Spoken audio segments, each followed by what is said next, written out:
꼭 필요한 입시 정보를 공교육 전문가들과 함께 알아보는 입시의 정석 시간입니다. 올해 고등학교 2학년 학생들이 치를 내년도 대입 시행 계획이 최근 발표됐습니다. 이 모든 전형의 학교폭력 이력이 반영되고 수시 모집 비율이 높아지는 등 수험생들이 눈여겨볼 대목이 많은데요. 먼저 영상부터 보고 오겠습니다.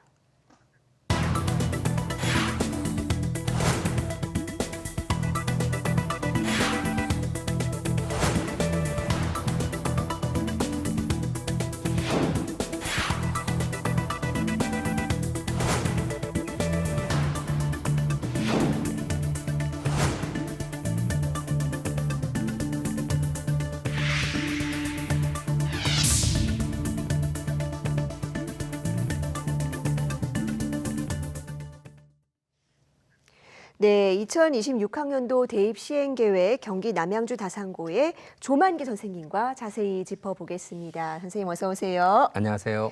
예, 먼저 이 2026학년도 대입의 주요 변화부터 짚어볼까요? 네, 주요 변화는 가장 큰 변화는 학교폭력 근절 대책에 의해서 학교폭력 조치 사항을 대학교 입시에 의무 반영하도록 한 게 가장 큰 변화라고 할 수 있겠습니다. 그리고 두 번째로는 학생들이 선호하는 상위권 대학교에서 수능 최저 기준의 변화가 특징이라고 할 수 있겠습니다. 대부분 신설하거나 완화하는 느낌으로 수능 최저 기준이 변화되었다라고 말씀을 드릴 수가 있겠습니다. 그리고 세 번째로 논술 전형에 대한 실시하는 대학교와 선발하는 인원이 증가한 부분들이 되겠습니다. 그리고 마지막 네 번째로는 무전공 선발에 대한 부분들이 아직 2025학년도 수시 요강이 발표되지 않은 상황에서 2021학년도 시행계획을 통해서 유형 1과 유형 2에 대한 선발 인원들을 발표한 것들이 특징이라고 할 수 있겠습니다. 네, 수험생들 입장에서는 적지 않은 변화입니다. 그런데 사실 올해 입시도 그렇지만 최근에 입시가 이 직전까지 여러 번 변화를 거듭하는 사례들이 있었습니다. 그다음에 이번에 발표된 대입 시행 계획 의미는 어떻게 볼 수 있을까요? 원래 대입 전형 4년 예고제로 인하여 정해진 시기에 정해진 대상에게 대입 전형의 내용을 미리 공지함으로 인해서 이를 미리 알고 대비할 수 있도록 되어 있습니다. 올해 5월 2일자 발표된 2026학년도 시행계획은 올해 고등학교 2학년 학생들이 내년도 고3이 되었을 때 5월 31일자 수시요강 발표, 9월 1일자 정시요강 발표 이전까지 본인이 희망하는 대학교가 무슨 전형으로 몇 명의 인원을 선발하고 있으며 학교생활기록부와 정시 수능 성적은 어떻게 반영하는지 등을 발표합니다. 학생들은 이를 미리 알고 그에 따라서 자신이 희망하는 대학교의 선발 계획들을 미리 준비하도록 하는 것들이 이번 시행계획의 의미라고 할 수 있겠습니다. 네, 입시 안정화를 위한 어떤 최소한의 조치. 자, 이 2026학년도 입시 전형 하나씩 뜯어보면 이 수시 모집 선발 비율이 이 최근 5년 내에 가장 많이 높아졌습니다. 이런 변화가 어떤 영향으로 이어질까요?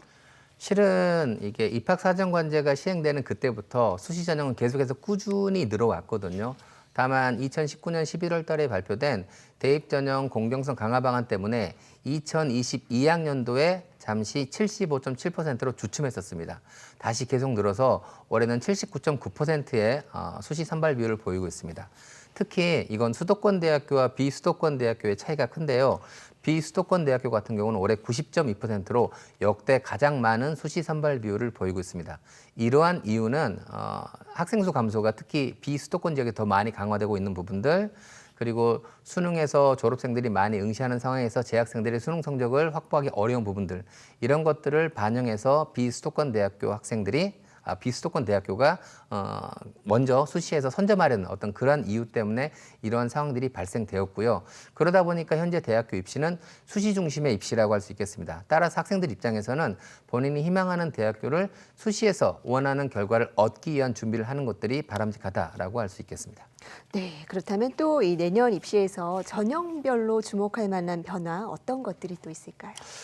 우선 학생부 교과 전형에서는 수능 최저 기준의 변화가 우선 눈에 띕니다. 아까 말씀을 드렸지만 이화여대처럼 신설하는 곳도 있긴 하겠지만 상명대처럼 없앤 곳, 또 그 밖에도 수능 최저 기준을 서울시립대나 이런 좀 완화한 곳들이 되게 많고요.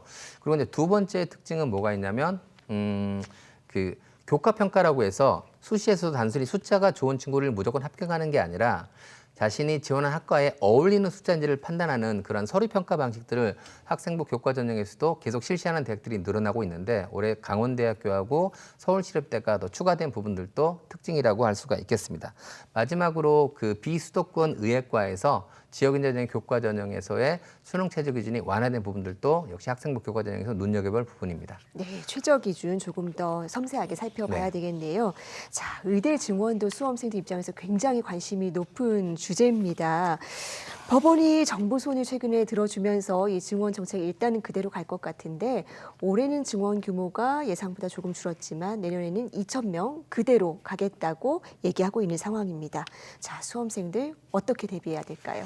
5월 2일자 9시 기준으로 교육부가 발표한 내용을 보면 올해 2,000명 증원해서 실제로는 대학들은 1,509명을 선발하고 되어 있습니다. 실은 2026 학년도에서도 2,000명을 모두 선발하겠다고 하지만 대학교에서 학칙 개정에서 좀 어려움을 겪고 있는 부분이라서 2,000명이 제대로 다 뽑힐지는 조금은 더 기다려봐야 되는 상황이라고 할 수가 있겠고요.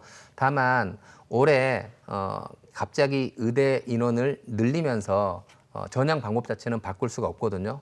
수능 최저 기준은 그대로 둔 상황에서 늘리다 보니까 현재 비수도권 대학교가 수시에서 최저 기준을 충족하는 인원들이 미처 나오지 못하는 상황들을 굉장히 걱정하고 있습니다. 그러다 보니 2026 학년도에서는 선제적으로 본인이 늘린 인원만큼의 수능 최저기준 충족 인원들을 확보하기 위해서 대부분의 의예과가 지역인재 전형에서 교과 종합 가릴 것 없이 수능 최저 기준을 완화한 부분들이 가장 큰 변화라고 할 수 있겠습니다. 수능 최저 기준의 변화가 또 이런 의미가 있었네요. 그리고 이 학교폭력 조치 사항을 대입에 의무적으로 반영하기로 한 것 가장 큰 변화로 꼽아주셨습니다.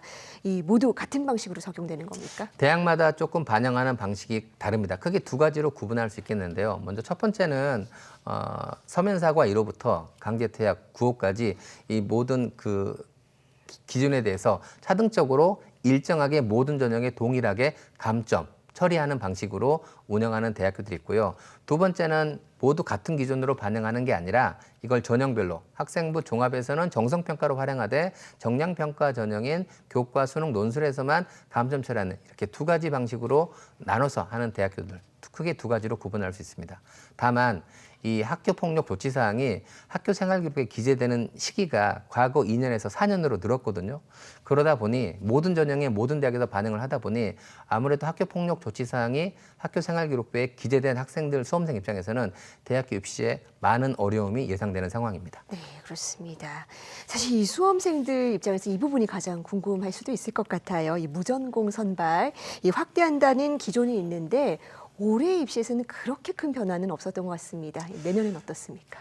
실제로 저희도 그 가산점을 모두 받으려면 유형 1과 유형 2를 포함해서 25%를 선발해야 되는 부분들에서 굉장히 큰 변화가 예상됐었는데요. 막상 실제로 2026 시행계획에 발표된 내용들을 보면 그렇게 많은 인원들이 발표되지 않은 부분들이 조금은 안심이다라고 할 수가 있겠습니다.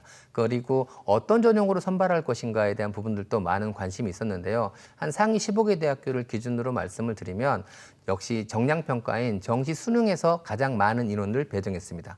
근데 재밌는 건 두 번째는 정량평가가 아닌 정성평가인 종합전형이 두 번째가 되고 그다음 교과전형 그리고 논술전형 순으로 무전공 인원들을 배치를 했고요. 반면에 그 수도권의 중하위권 대학이나 지방거점 국립대 입장에서는 역시 수능으로 가장 많은 인원을 선발하지만 두 번째는 역시 교과 전형에서 인원을 선발하는 부분들로 현재 발표가 되고 있습니다. 근데 실은 이러한 시행 계획도 아직 대학교가 학칙 개정을 통과하지 못해서 아직 발표되지 않은 상황들도 있기 때문에 이 역시 조금 더 지켜봐서 수정될 부분들이 분명히 있다라고 생각됩니다.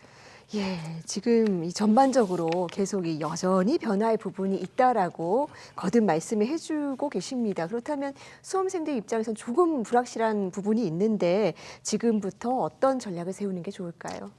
실은 변화가 있다고 하지만 큰 틀에서의 변화는 없습니다. 따라서 지금 현재 2015 교육과정 체제에서 입시를 준비하던 선배들의 방식과 동일하게 준비를 하면 된다라고 말씀을 드릴 수 있겠습니다. 다만 수능에서 킬러 문항을 배제한다는 출제 기준은 그대로 유지되고 또 의대 증원으로 인해서 자연계 졸업생이 수능에서 대거 응시할 것으로 예상되는 상황에서 대학들은 여전히 수시에서도 수능 최저 기준을 계속 요구하고 있기 때문에 고3 재학생 입장에서는 졸업생이 들어왔을 때 가장 영향이 적은 수능에서 영어 절대평가를 활용해서 수능 최저 기준을 충족시키는 그러한 노력들이 반드시 필요한 상황이다라고 말씀드릴 수가 있겠습니다.